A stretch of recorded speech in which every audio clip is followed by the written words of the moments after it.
안녕하세요. 미술과 표현 12번째 시간 손맛을 담은 공예를 설명할 조이센이에요. 오늘의 학습 목표는 재료에 따른 공예의 특징을 이해하고 수공예의 아름다움을 발견할 수 있다입니다. 이 도자기에는 어떤 문양과 형태가 숨어 있을까요? 분청, 인화, 연화문, 주자. 도자기는 이름만 보아도 대충 족보를 알 수가 있어요. 이 도자기는 술을 담아 잔에 붓는 술 주전자입니다. 목이 좁고 몸체가 넓은 형태로 손잡이가 달려 있으며 희고 회청색을 띠고 있어요. 국화문과 연화문으로 상감을 한 뒤 그 안에 하얀 백토를 상감해서 넣는 제작 기법을 사용하고 있습니다. 손잡이는 용이 병의 몸체를 뚫고 몸을 뒤틀며 관통하는 것처럼 보이게 만들었어요. 그렇다면 지금부터 도자기의 종류와 기법을 좀 더 깊이 살펴보도록 하겠습니다. 도자공예란 흙으로 모양을 빚고 유약을 발라 고온의 불에서 구워낸 공예입니다.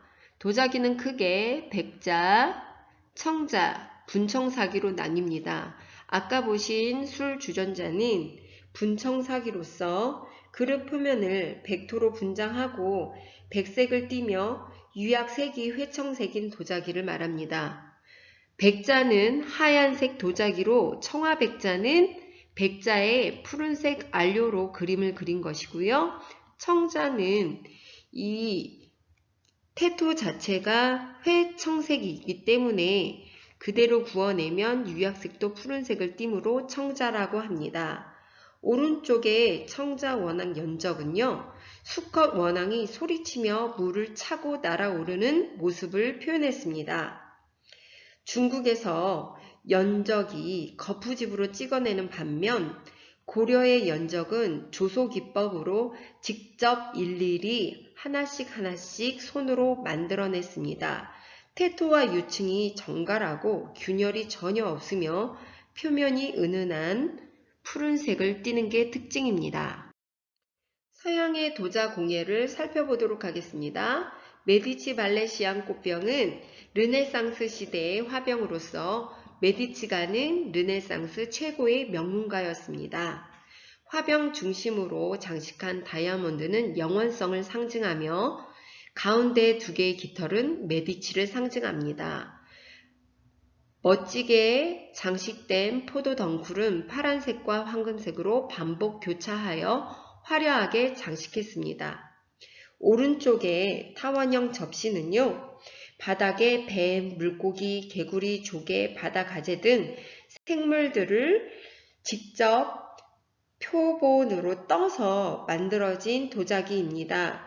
우리에게는 좀 끔찍해 보일 수도 있지만 그 당시 프랑스 귀족들에게 매우 큰 인기를 끌었다고 해요. 마치 도자기가 깨져서 액체처럼 흘러나오게 표현한 마린의 깨진 것이라는 작품. 오른쪽에 리 샤오펑의 진한 존재라는 작품은요. 명청 시기의 도자기를 조각조각 구멍을 내어 와이어로 꿰매어 옷으로 만들었습니다. 실제 입을 수 있게끔 만들어진 중국 전통 옷으로 재탄생시킨 것이지요. 도자기의 성형 방법 중에 말아서 올리기 기법을 보도록 하겠습니다.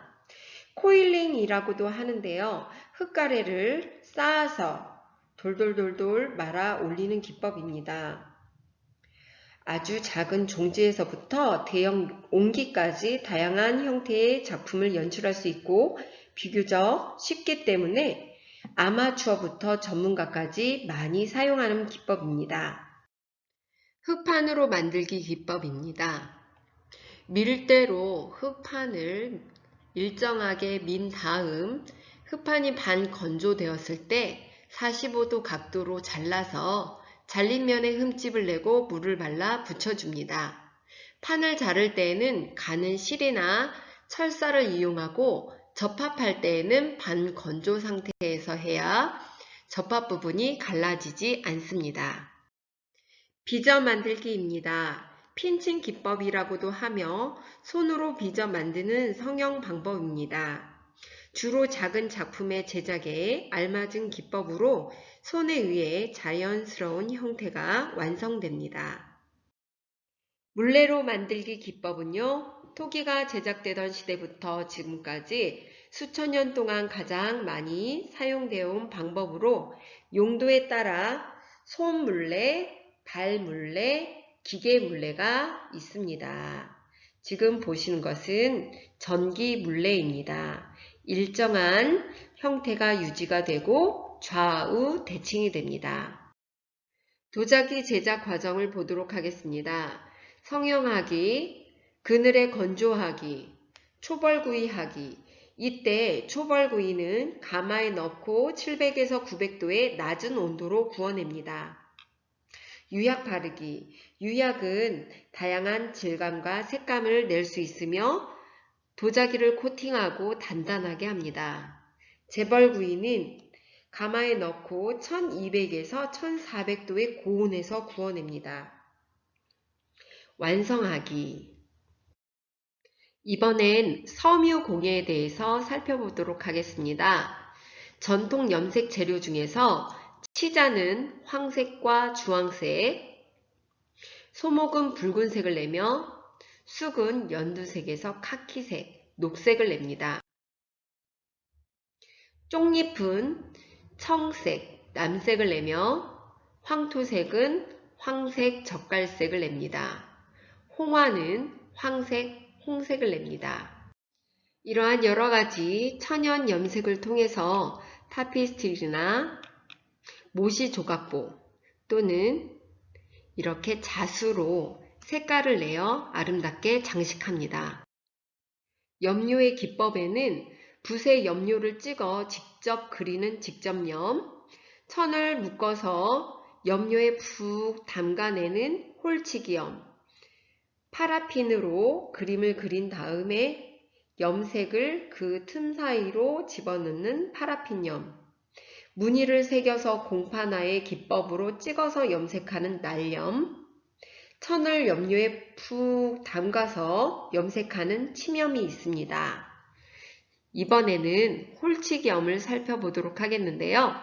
염색의 재료를 준비한 다음에 치자물을 담급니다. 천을 고무줄로 묶어서 치자물에 끓입니다. 천을 담가 염색한 후에 헹구어냅니다. 매염제를 넣어서 후매염을 합니다. 이때 넣은 것은 바로 굵은 소금이에요.